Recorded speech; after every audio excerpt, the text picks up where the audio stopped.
Kisah syahidnya Sayyidina Anas bin Nadir radhiyallahu anhu. Kisah perjanjian damai Hudaybiyah dan kisah Sayyidina Abu Jandal dan Sayyidina Abu Basir radhiyallahu anhu. Pada tahun ke-6 Hijriah, baginda Nabi sallallahu alaihi wasallam pergi ke Mekah untuk menunaikan umrah. Mendengar berita itu, orang-orang kafir Mekah merasa terhina. Mereka berencana menghalangi perjalanan baginda Rasulullah sallallahu alaihi wasallam di suatu tempat yang bernama Hudaybiyah. Ketika itu baginda Nabi sallallahu alaihi wasallam berangkat bersama dengan para sahabat. Mereka adalah orang-orang yang merasa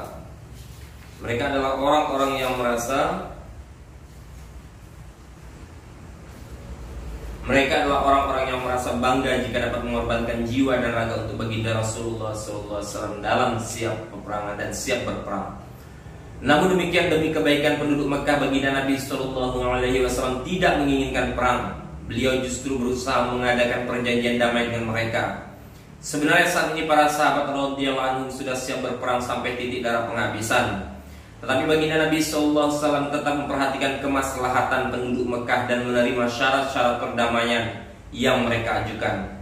Sebenarnya para sahabat radhiyallahu anhum sangat berat menerima syarat perjanjian damai yang berat sebelah itu. Tetapi mereka tidak dapat berbuat apapun atas keputusan baginda Nabi SAW, karena mereka tidak menyerahkan jiwa raga untuk mentaati beliau. Oleh karena itu, seorang yang terkenal pemberani seperti Sayyidina Umar radhiyallahu anhu harus menahan diri dan taat terhadap keputusan Rasulullah SAW.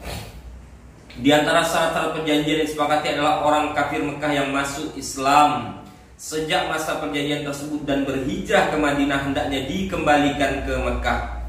Sedangkan orang-orang Islam Madinah yang melarikan diri ke Mekah dalam keadaan murtad tidak dikembalikan ke Madinah.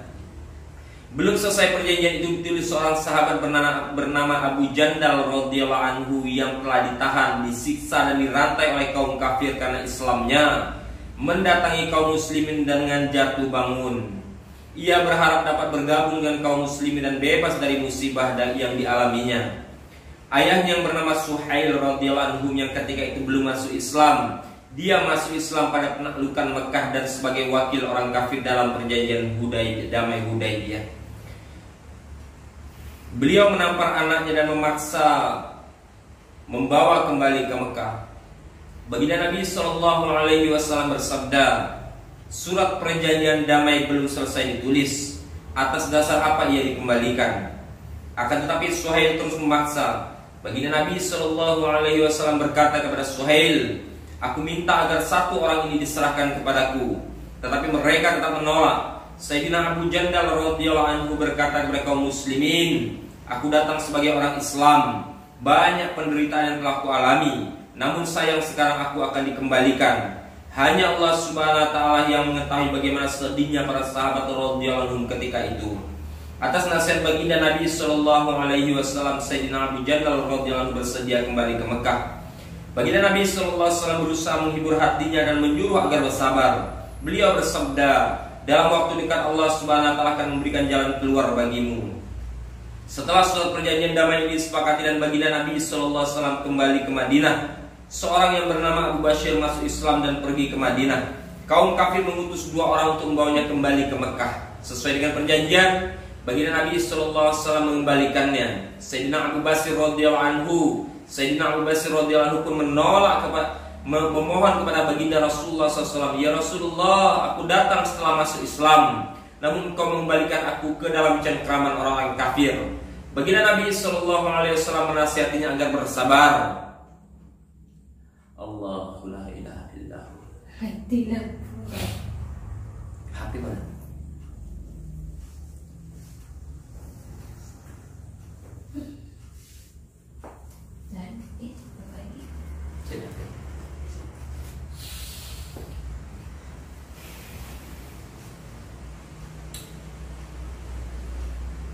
Baginda Rasulullah SAW menasihatinya agar bersabar, lalu beliau bersabda, insya Allah sebentar lagi Allah akan memberimu jalan keluar. Akhirnya Sayyidina Abu Basir radhiyallahu anhu kembali ke Mekah bersama kedua utusan tadi.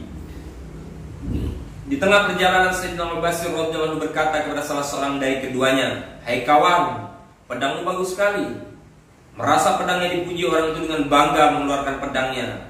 "Ya, saya telah menebas banyak orang dengan pedang ini." Sambil berkata demikian, ia memberikan pedangnya kepada Sayyidina Abu Basir radhiyallahu anhu. Begitu berada di tangannya, Sayyidina Abu Basir radhiyallahu anhu langsung menebas pedang itu kepada pemiliknya. Ketika orang kafir melihat temannya tewas, ia berkata, "Sekarang giliran saya." Ia pun langsung melarikan diri ke Madinah. Setibanya di hadapan baginda Nabi SAW, ia berkata, "Temanku telah dibunuh dan kini giliranku." Saat itu Sayyidina Abu Basir radhiyallahu anhu tiba di hadapan baginda Nabi SAW. Ia berkata, "Ya Rasulullah, engkau telah memenuhi janjimu dengan mereka dan aku pun telah dipulangkan. Namun aku tidak memiliki janji apapun yang menjadi tanggung jawabku kepada mereka. Kulakukan semua ini karena mereka berusaha mencabut agama dari diriku." Baginda Nabi SAW menjawab, "Ini penyulut api peperangan. Seandainya ada yang membantu." Dari sabda itu Sayyidina Abu Basir radhiyallahu anhu memahami bahwa jika ada kaum kafir yang memintanya kembali, maka ia akan dikembalikan lagi kepada mereka. Akhirnya ia memutuskan untuk pergi ke sebuah tempat di pantai. Berita ini diketahui oleh orang Islam yang ada di Mekah. Sayyidina Abu Jandal radhiyallahu anhu yang telah diceritakan dalam kisah sebelumnya secara sembunyi-sembunyi melarikan diri dan bergabung dengan Sayyidina Abu Basir radhiyallahu anhu. Demikian pula orang-orang yang telah masuk Islam banyak bergabung dengan Sayyidina Abu Basir radhiyallahu anhu. Dalam beberapa hari mereka menjadi sebuah rombongan kecil. Mereka sampai di sebuah padang yang ada di dalamnya tidak ada makanan ataupun kebun sedikit pun, juga tidak ada penduduk. Hanya Allah Subhanahu wa taala yang mengetahui keadaan mereka. Mereka mencegat perjalanan orang-orang zalim yang dengan kezalimannya membuat mereka melarikan diri. Jika ada kafilah yang melewati tempat tersebut, mereka akan menghadang dan menyerangnya. Kaum kafir di Mekah pun merasa prihatin sehingga mereka terpaksa mengutus seorang untuk menjumpai baginda Nabi sallallahu alaihi wasallam dan merayunya agar atas nama Allah Subhanahu wa taala dan keluarganya. Orang itu berkata, tolong panggillah mereka kemari agar mereka masuk dalam perjanjian dan perjalanan kafilah-kafilah kami menjadi terbuka kembali." Tertulis dalam sejarah ketika surat baginda Nabi sallallahu alaihi wasallam sampai kepada mereka, Sayyidina Abu Basir radhiyallahu anhu sedang dalam sakratul maut. Dia wafat ketika menggenggam surat baginda Nabi sallallahu alaihi wasallam. Dikisahkan, diriwayatkan dari hadis riwayat Bukhari dari kitab Fathul Bari. Faedah: apabila seorang berpegang teguh dengan agamanya, dengan syarat agamanya benar, maka kekuatan apapun tidak akan dapat melepaskan agama yang ada pada dirinya. Allah Subhanahu wa taala berjanji akan menolong setiap muslim dengan syarat ia benar-benar muslim.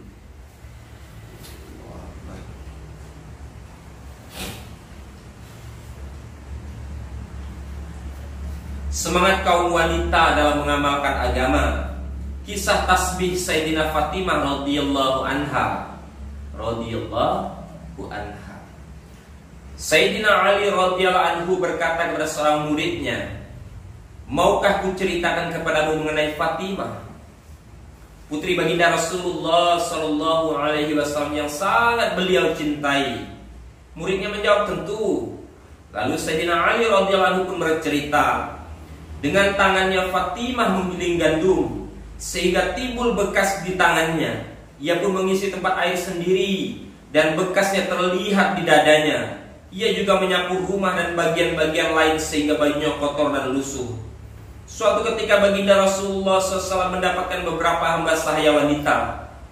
Aku berkata pada Fatimah radhiyallahu anha, "Pergilah kepada baginda Rasulullah SAW dan mintalah pembantu kepada beliau agar dapat meringankan pekerjaanmu."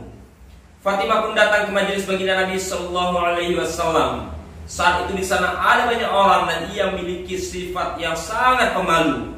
Karena itu ia tidak berani menyampaikan maksud kedatangannya kepada ayahnya. Akhirnya ia pun kembali ke rumah. Keesokan harinya baginda Rasulullah SAW mengunjungi rumah kami dan berkata kepada Fatimah, "Wahai Fatimah, apa maksud kedatanganmu kepadaku kemarin?" Karena malu Fatimah diam saja. Kemudian aku berkata, "Ya Rasulullah, ia menggiling gandum setiap harinya sehingga timbul bekas di tangannya, dan ia mengisi air hingga timbul bekas di dadanya. Ia juga selalu membersihkan rumah dan bagian yang lain sehingga bajunya kotor dan lusuh. Kemudian aku menyuruhnya datang kepada engkau untuk meminta seorang hamba sahaya." Dalam riwayat lain, Sayyidatina Fatimah radhiyallahu anha berkata kepada baginda Nabi SAW, "Ya Rasulullah, aku dan Ali hanya memiliki sebuah alas tidur dari kulit kambing. Malam hari kami gunakan untuk tidur dan pagi hari kami gunakan untuk sebagai tempat rumput memberi makan unta." Allahu Akbar. Baginda Rasulullah SAW bersabda, "Wahai putriku Fatimah, bersabarlah. Selama 10 tahun Musa alaihissalam dan istrinya hanya mempunyai satu alas tidur. Itu pun mantel Musa alaihissalam. Malam hari mantel ini dihamparkan untuk tidur. Bertakwalah kepada Allah subhanahu wa ta'ala dan tetapkanlah menyempurnakan kewajibanmu dan pekerjaan rumahmu. Ketika kamu berbaring, bacalah subhanallah 33 kali, alhamdulillah 33 kali, dan Allahu Akbar 34 kali. Itu lebih baik daripada seorang hamba sahaya." Sayyidatina Fatimah radhiyallahu anha berkata, "Aku ridha kepada Allah subhanahu wa ta'ala dan Rasulnya." Hadis riwayat Abu Daud dari kitab Mutawatta. Faedah: maksud ucapan Sayyidatina Fatimah radhiyallahu anha adalah apapun yang diridhoi oleh Allah subhanahu wa ta'ala dan Rasulnya untuk dirinya, maka ia pun menerima dengan senang hati. Demikianlah kehidupan seorang putri pemimpin dunia dan akhirat. Pada zaman ini ketika kita merasa memiliki banyak uang, jangankan pekerjaan rumah tangga, pekerjaan pribadi pun kita enggan melakukannya. Bahkan untuk menaruh gayung di WC harus pembantu yang mengerjakannya. Kisah di atas hanya menyebutkan bacaan ketika akan tidur. Dalam hadis lain disebutkan setelah selesai sholat hendaknya membaca subhanallah 33 kali, alhamdulillah 33 kali, Allahu Akbar 33 kali, dan membaca satu kali la ilaha illallah wahdahu la syarikalah lahul mulku wa lahul hamdu wa huwa ala kulli syai'in qadir. Allah. Luar biasa Fatimah radhiyallahu anha, istri pemimpin seluruh dunia, tapi kehidupannya zuhud, qanaah. Kitab Fadilah Salat.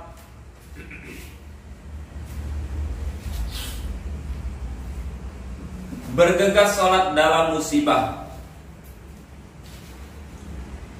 Bergegas salat dalam musibah.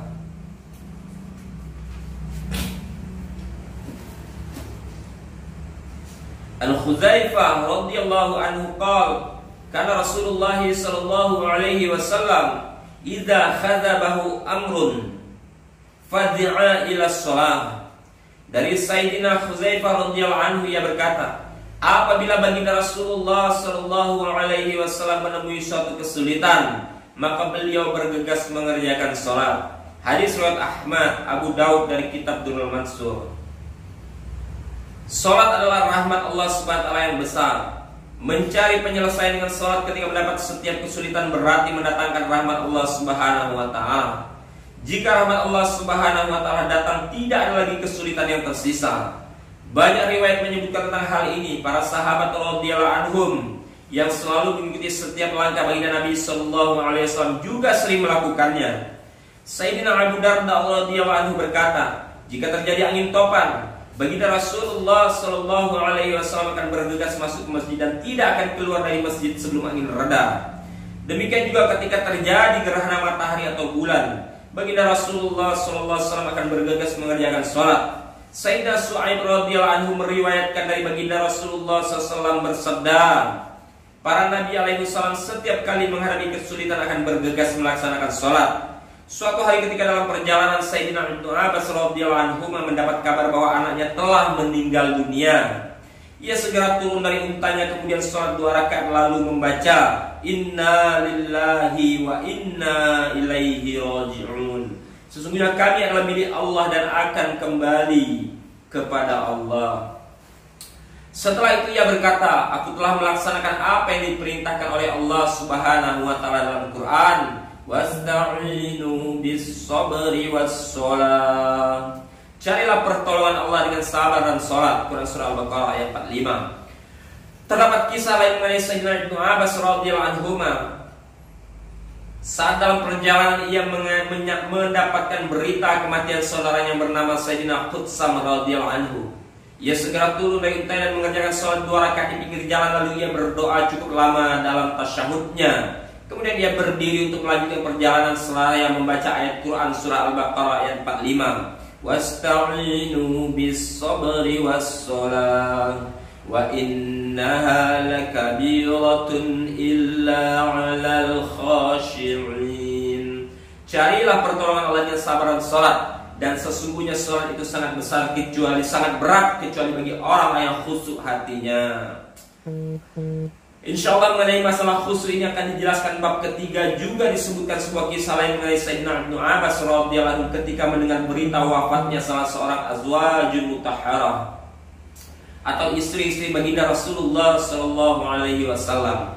Ia segera salat. Ketika seorang menanyakan perbuatan itu, ia menjawab, beginilah yang diperintahkan oleh baginda Rasulullah sallallahu alaihi wasallam jika ia tertimpa musibah. Hendaklah kita sibuk dengan salat, dan tidak ada musibah yang lebih besar melebihi wafatnya Ummul Mukminin. Hadis riwayat Abu Daud.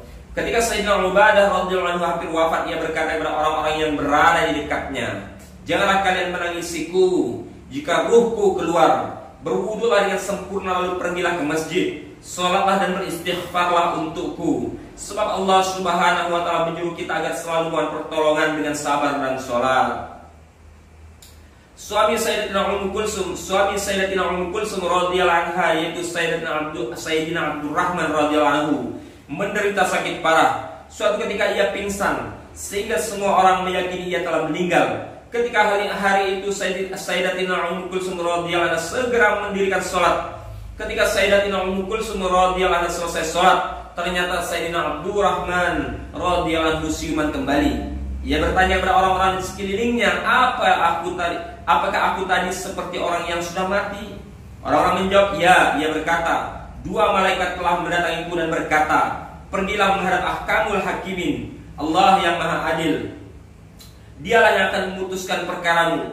Ketika kedua malaikat itu hendak membawaku, maka datanglah malaikat yang lain menghampiri dan berkata kepada kedua malaikat tadi, pergilah kalian berdua, tinggalkan dia. Dia itu termasuk orang-orang yang beruntung, yang sudah tertulis sejak ia berada dalam sekandungan ibunya. Saat ini anak-anaknya masih memerlukannya. Setelah kejadian itu Sayyidina Abdurrahman radhiyallahu anhu masih hidup selama 1 bulan. Setelah itu ia meninggal dunia. Dari kitab Durrul Mansur. Syekh Nada rahmatullahi alaihi bercerita, suatu ketika pernah terjadi gelap gulita pada waktu siang. Aku berlari menuju Sayyidina Anas radhiyallahu anhu dan bertanya kepadanya, apa yang kau lakukan jika mengalami hal seperti ini pada masa hidup baginda Nabi sallallahu alaihi wasallam? Dia menjawab, aku berlindung kepada Allah, hal ini tidak pernah terjadi pada zaman baginda Nabi sallallahu alaihi wasallam. Pada zaman baginda Nabi sallallahu alaihi wasallam, jika terjadi angin bertiup sedikit kencang saja, kami segera berlari ke masjid, takut jika terjadi kiamat. Hadis riwayat Abu Daud. Sayyidina Abdullah bin Salam radhiyallahu anhu berkata, apabila kesulitan menimpa keluarga baginda Nabi sallallahu alaihi wasallam, maka beliau akan menyuruh keluarganya mendirikan salat seraya membaca ayat Al-Quran, wa'mur ahlaka bis-salati wastabir 'alaiha la nas'aluka rizqan nahnu narzuquk wal 'aqibatu lit-taqwa. Dan perintahkanlah keluargamu mendirikan salat dan bersabarlah kamu dalam mengerjakannya. Kami tidak meminta rizki kepadamu, kamilah yang beri rizki kepadamu, dan akhir yang baik ini adalah bagi orang-orang yang bertakwa. Quran surah Toha ayat 132. Salat hajat. Sebuah hadis menyebutkan bahwa baginda Nabi sallallahu alaihi wasallam, sebuah hadis menyebutkan bahwa sebarang siapa mempunyai satu hajat mengenai urusan dunia atau akhirat yang berhubungan langsung dengan Allah Subhanahu wa taala atau yang berhubungan dengan hambanya, hendaklah yang berwudu dengan sempurna, kemudian sholat 2 rakaat, selanjutnya memuji Allah Subhanahu wa taala dan bersolawat kepada baginda Nabi sallallahu alaihi wasallam, lalu berdoa, la ilaha illallah al-malikul karim al-halimul karim subhanallahi rabbil arsyil azim alhamdulillahi rabbil alamin as'aluka mujibati rahmatik wa adaima maghfiratik wal ghanimata min kulli birrin was salamata min kulli isnin la tad'a' lana dzamban illa ghafartah ya arhamar rahimin, wa la hamman illa farajtah, wa la hajatan hiya laka ridon illa qadaitah ya arhamar rahimin. Tiada Tuhan selain Allah yang Maha Pengasih lagi Maha Pemurah, Maha Suci Allah pemilik arsy yang agung. Segala puji bagi Allah SWT semesta alam. Aku mohon kepadamu segala sesuatu yang menyampaikan kepada rahmat-Mu, dan aku mohon sebenar-benarnya ampunan-Mu. Aku mohon mendapatkan segala kebaikan serta keselamatan bagi segala dosa. Janganlah Engkau biarkan bagiku satu dosa tanpa Engkau mengampuninya, satu kesempitan tanpa Engkau melapangkannya, dan satu hajat yang Engkau ridhoi tanpa Engkau memenuhinya. Terimalah wahai yang Maha Rahim, insyaallah hajatnya akan terpenuhi. Ini doa ini dihafalkan insyaallah. La ilaha illallah. Ayo paling. Wahab bin Munabih rahmatullahi berkata, penuhilah keperluan-keperluanmu melalui sholat hajat. Orang-orang terdahulu jika menghadapi suatu masalah, mereka segera mengerjakan sholat. Bila terselamat dari masalah, mereka juga segera mengerjakan sholat. Masya Allah. Semoga Allah SWT berikan kita taufik untuk menyempurnakan daripada sholat kita. Hadis kelima, fadilah tabligh.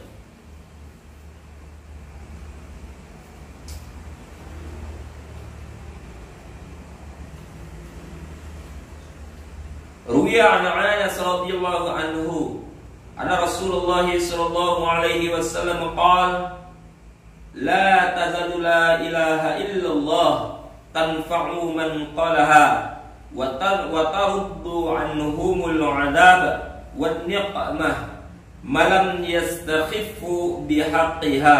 Qalu ya Rasulullah mal istighfar bihaqqiha. Qala yazzahaul amalu bima'asillah fala yunkaru wala yughayyar.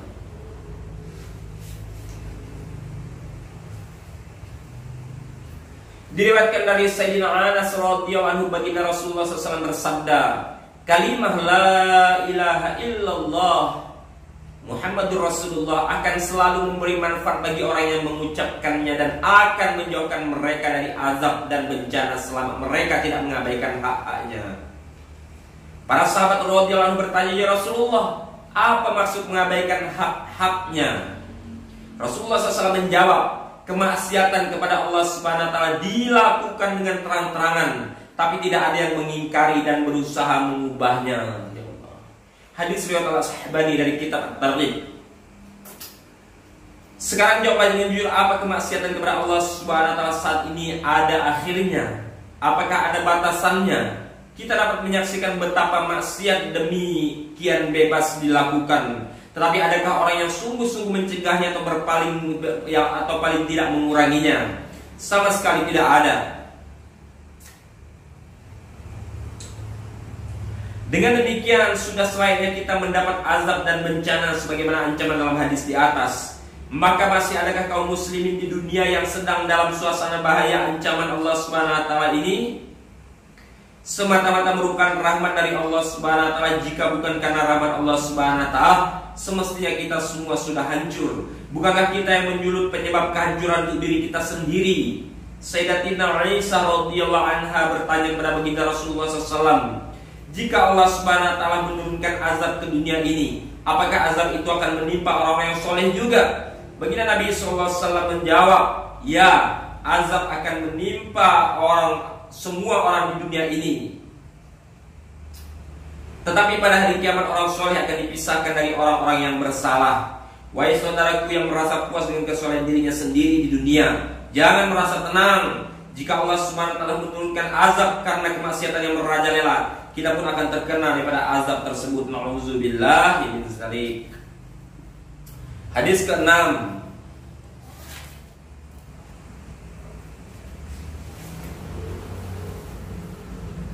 Aisyah radhiyallahu anha qalat, dakhala alayya an-nabiy sallallahu alaihi wasallam fa'araftu fi wajhihi an qad khadrahu syai'un fatawadda wa ma kallama ahadan. Falasiqtu bil hujrati astami'u ma yaqul faqa'ada 'ala al-mimbar fahamidallah wa asnai 'alaihi wa qala ya ayyuhan nas inna Allah ta'ala yaqul lakum muru bil ma'ruf wa nahawna 'anil munkar qabla an tad'u fala ujiba lakum wa tas'aluni fala u'tikum wa tastansiruni fala unsurakum fama zada 'alaihinna hatta nadala. Dari Sayyidatina Aisyah radhiyallahu anha, ia berkata, suatu ketika baginda Rasulullah sallallahu alaihi wasallam masuk dalam rumahku dan aku mengetahui dari raut wajah beliau bahwa suatu telah terjadi pada diri beliau. Beliau tidak berbicara kepada siapapun. Setelah berwudu beliau masuk ke masjid. Aku pun merapatkan diri ke dinding kamarku agar dengar apa yang beliau sabdakan. Beliau duduk di atas mimbar. Setelah muji Allah SWT, beliau bersabda, wahai manusia, sesungguhnya Allah SWT berfirman kepada kalian, perintahkanlah kepada kebaikan dan cegahlah dari kemungkaran sebelum datang masa ketika kalian berdoa. Tapi aku tidak mengabulkan doa kalian. Kalian meminta kepadaku tapi aku tidak memberimu, dan kalian meminta tolong kepadaku dalam menghadapi musuh tapi aku tidak menolongmu. Beliau tidak pernah sabda beliau dan terus turun dari mimbar. Hadis riwayat Ibnu Hajjah, Ibnu Hibban dari kitab At-Targhib. Bagi saudara-saudara yang ingin melawan musuh-musuh Islam tapi tidak memperdulikan dan meremehkan masalah agama, hendaklah benar-benar perhatikan hadis ini, bahwa pertolongan terhadap kaum muslimin ini tersimpan dalam kekuatan agama mereka. Sayyidina Abu Darda radhiyallahu anhu adalah seorang sahabat yang terkenal. Ia berkata, hendaklah kamu selalu menyuruh manusia berbuat baik dan mencegah mereka dari kemungkaran. Jika tidak, Allah Subhanahu wa taala akan membangkitkan seorang raja yang zalim yang akan memerintahmu, yang akan tidak menghormati kaum tua dan tidak akan menyayangi anak-anak kecil. Jika orang-orang soleh di antara kamu berdoa kepadanya, dia tidak akan mengabulkan doa mereka. Jika kamu minta bantuan kepadanya, dia tidak akan membantumu. Jika kamu mohon ampunannya, dia tidak akan mengampuni dosamu. Allah Subhanahu wa taala berfirman, ya ayyuhalladzina amanu in tansurullah yansurukum wa yusabbit aqdamakum. Wahai orang yang beriman, jika kalian menolong agama Allah, maka dia akan menolongmu dalam menghadapi musuh-musuhmu, dan dia akan mengokohkan langkah-langkahmu. Quran surah Muhammad ayat ke-7 dari kitab Bayanul Quran. Allah SWT juga berfirman, in yansurukumullahu fala ghaliba lakum wa in yakhzulkum faman zalladhi yansurukum min ba'dih wa 'alallahi falyatawakkalul mu'minun. Jika Allah menolong kalian, maka tidak ada seorang pun yang dapat mengalahkan kalian. Jika Allah membiarkan kalian, maka siapakah yang akan membantu kalian sesudah itu? Dan hanya kepada Allah SWT hendaknya orang-orang beriman bertawakal. Quran surah Ali Imran ayat 160. Semoga Allah SWT pahamkan kita dan sempurnakan berdakwah dan tabligh kita sehingga menjadi asbab datangnya rahmat Allah dan pertolongan Allah Subhanahu wa taala. Amin.